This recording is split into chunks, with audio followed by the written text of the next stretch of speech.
네, 잠시 뒤에 세월호 유가족 대표단과 박영선 국민공감혁신위원장 간의 회동이 있습니다. 그런 안내를 드리고요. 정부 여당이 대대적으로 경제 살리기 대국민 담화까지 발표를 했는데요. 그에 대해서 말씀 좀 드리겠습니다. 정부 여당은 경제 살리기보다 진실 은폐가 더 중요하다고 판단한 듯 합니다. 새정치연합은 제대로 된 세월호 특별법 관철을 위해 장내외 투쟁을 천명했습니다. 기다렸다는 듯이 최경환 기획재정부 장관은 금일 오전 이례적으로 민생경제 입법을 촉구하는 대국민 담화를 발표했습니다.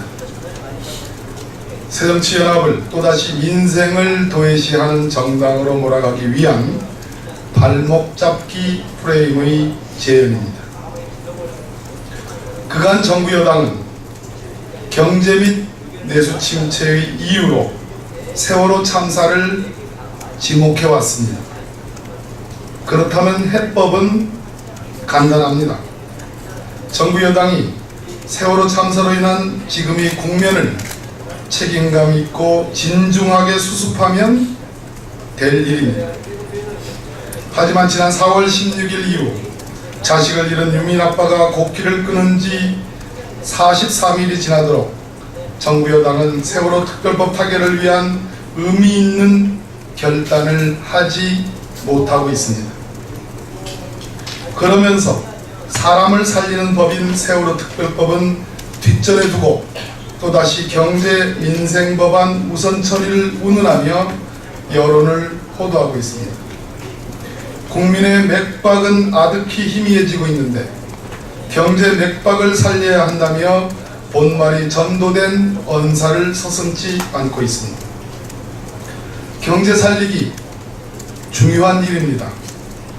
정부 여당이 그렇게도 중요시하는 경제를 살리려면 제대로 된 세월호 특별법을 즉시 통과시키면 될 일입니다.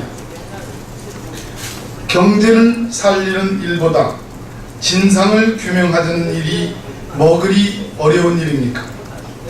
그럼에도 불구하고 경제 살리기만 외치는 것은 실상 경제를 살릴 의지가 없거나 경제 살리는 것보다 진상을 은폐하는 것이 더 중요하다고 판단했기 때문이라는 비판을 피하기 어려울 것입니다. 짐짓 정부 여당의 관심은 경제 살리기가 아니라 세월호 진상 죽이기가 아닌지 되묻지 않을 수 없습니다. 정부는 국정 운영의 책임자이며 여당은 국회 158석의 의석을 점유한 거대 정당입니다.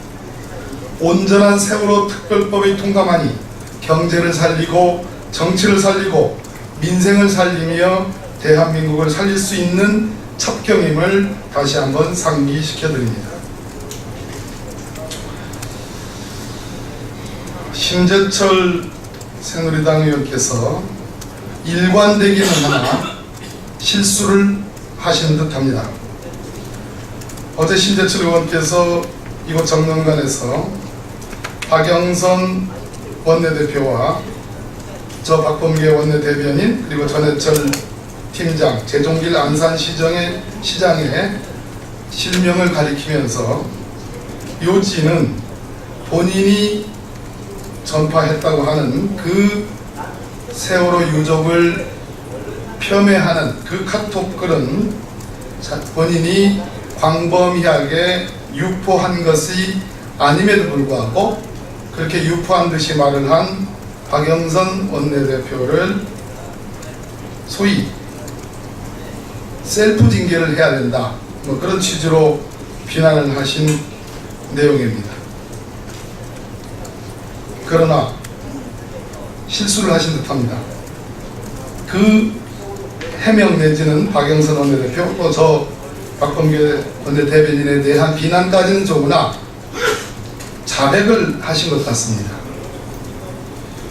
심재철 의원은 유족 표맥글이 인터넷에 떠돌아다니는 것이 있는데 그것을 전달받아 여론 수렴차 극소수 지인들에게 비공개 카톡으로 전달을 했다고 밝혔습니다.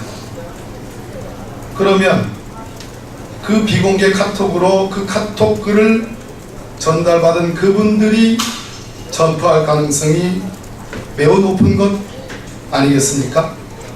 원래 카톡은 그렇게 유포되는 것 아니겠습니까? 처음부터 카톡으로 엮어진 친구들이 얼마나 많다고, 얼마나 많은 사람이 많다고 얘기할 수 있겠습니까? 카톡의 전파력은 대단한 것입니다. 1대1로 어떠한 글을 전파를 해도 전파받은 사람이 또 전파를 하고 그러한 전파 가능성이 무한정 남아있는 것이 카톡의 특성입니다. 그게 유포이죠. 예전에 누드 사진 건만 해도 이렇게 해명을 했습니다. 유해 컨텐츠 실태 파악차라고. 이번에 유족 표맥글 전파를 여론 수렴차라고 말씀을 하셨습니다. 일관되기는 합니다. 그러나 아무리 봐도 실수를 하신 듯합니다. 면밀히 검토를 하고 있습니다. 이상입니다.